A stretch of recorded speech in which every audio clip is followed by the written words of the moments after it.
ஆண்டவரும் இரட்சகருமாயிருக்கிற இயேசு கிறிஸ்துவின் விலையேற பெற்ற நாமத்தில் வாழ்த்துகிறேன். மீண்டும் உங்களை சந்திப்பதில் மிகுந்த மகிழ்ச்சி அடைகிறேன். நம்முடைய ஆண்டவர் நம்மள அளவில்லாத அன்பு வச்சிருக்கிறார். இயேசுவின் அன்பு சொல்லி முடியாத அன்பு. நமக்காக கல்வாரி சிலுவையில கடைசி நேரத்திலையும் பிதாவே இவர்களை மன்னிங்க என்று சொல்லி பிதாவிடத்துல பரிந்து பேசினார். இன்றைக்கு உங்களுக்காக எனக்காக அவர் பரிந்து வீசிக்கொண்டே இருக்கிறார். என் மகனை விட்டுறாதீங்க, என் மகளை விட்டுறாதீங்க, எப்படியாயிலும் பரலோகத்துக்கு கொண்டு வந்துருங்க என்பதில் ஆண்டவர் முனைப்போடு கூட செயல்பட்டு கொண்டிருக்கிறார் என்பதை நீங்கள் நானும் மறந்துவிடக்கூடாது. தீத்து புஸ்தகம் 2வது அதிகாரம் 14வது வசனத்தை வாசிக்கிறேன், கேளுங்க. அவர் நம்மை சகல அக்கிரமங்கள் என்றும் மீட்டுக்கொண்டு தமக்குரிய சொந்த ஜனங்களாகவும் நற்கிரிகளை செய்ய பக்தி வைராக்கியம் உள்ளவர்களாகவும் நம்மை சுத்திகரிக்கும்படி நமக்காக தம்மை தாமே ஒப்பு கொடுத்தார். பாருங்க, அவர் சகல அக்கிரமங்களில் இருந்து நம்மை விடுதலை ஆக்கவும், அது மாத்திரமல்ல தமக்குரிய சொந்த ஜனமாகவும் ஆக்கும்படியாக தம்மை தாமே சிலுவைகளை ஒப்பு கொடுத்தார் என்று சொல்லி பார்க்கிறோம். என் அன்பு சகோதர சகோதரிகளே, நாம் தேவனுக்கு விரோதமான அநேக பாவங்களை கடந்த நாட்களில் செய்திருக்கலாம்.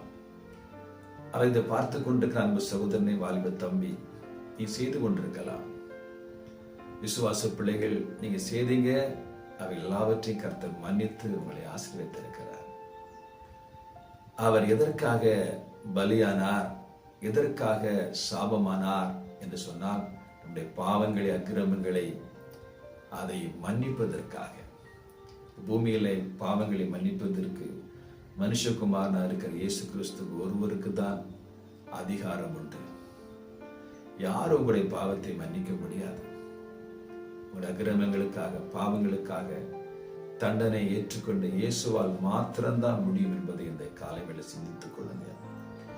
ஒருவேளை இந்த வார்த்தை கேட்டுக்கொள்ள அன்பு சகோதரனே, சகோதரியே, நீங்க சொல்லலாம், பாவியான மனுஷன், தேவனுக்கு விரோதமாக நான் அநேக பாவங்களை செய்திருக்கிறேன் என்று சொன்னால், நிச்சயமாக நீங்க என்ன செய்யுங்க, செய்த பாவங்களை ஆண்ட சமூகத்தில் அறிக்கையிடுங்க. வேதம் சொல்கிறது, பாவங்களை மறைக்கிறவன் வாழ்வடைய மாட்டார், அதை அறிக்கை செய்து விட்டுவிடுவதற்கு தான் இவன் இரக்கம் செய்வார். எனவே நிச்சயமாக உங்களை இரக்கம் செய்வார். அது மாத்திரமல்ல, அவர் தமக்குரிய சொந்த ஜனங்களாக மாற்றி நற்கிரிகளை செய்ய பக்தி வைராக்கியம் உள்ளவர்களாகவும் நம்மை சுத்திகரிக்கும்படிக்கு நமக்காக தம்மை தாமே ஒப்பு கொடுத்தார். நற்கிரிகளை செய்ய ஆண்டு நமக்கு நம்மை பயன்படுத்த போகிறார். நல்ல காரியங்களை செய்யுங்க. பாருங்க, ஒரு பாவியான மனுஷன், ஒரு கொலைகாரன், ஒரு விபச்சாரக்காரன், ஒரு துன்மார்க்கன் மனம் திரும்பும் போது அவன் நற்கிரிகளை செய்ய ஆரம்பித்து விடுவான். துர்க்கிரிகளை செய்து வாழ்ந்தவன் நற்கிரி செய்ய ஆரம்பித்து விடுவான். அதற்காக தான் இயேசு கிறிஸ்து பலியானார் என்பதை இந்த காலை வேளை புரிந்து கொண்டு அவர் சமூகத்தில் நீங்கள் செவிங்க.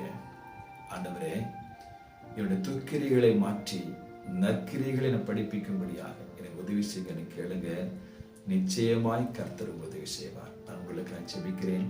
அதிகமாக நேசிக்கிற என் பரலோக பிதாவே, நன்றியோடு துதிக்கிறோம் ஐயா, ஸ்தோத்திரிக்கிறோம்ப்பா. எங்கள் அக்கிரமங்களுக்காக, பாவங்களுக்காக நீர் பலியானீர். ஆண்டவரே, சொந்த பிள்ளையாக மாற்றும்படியாக நீங்கள் பலியானீங்க. நற்கிரிகளை செய்வதற்கு எங்களை ஆண்டவரை உற்சாகப்படுத்தினீங்கப்பா.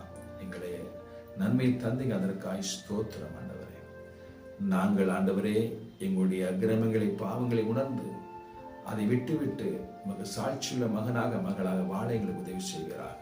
இயேசு கிறிஸ்து விலையேற பெற்ற நாமத்தில் செபிக்க நல்ல பிதாவே, ஆமென், ஆமென். God bless you. கர்த்தர் ஆசீர்வதிப்பார்.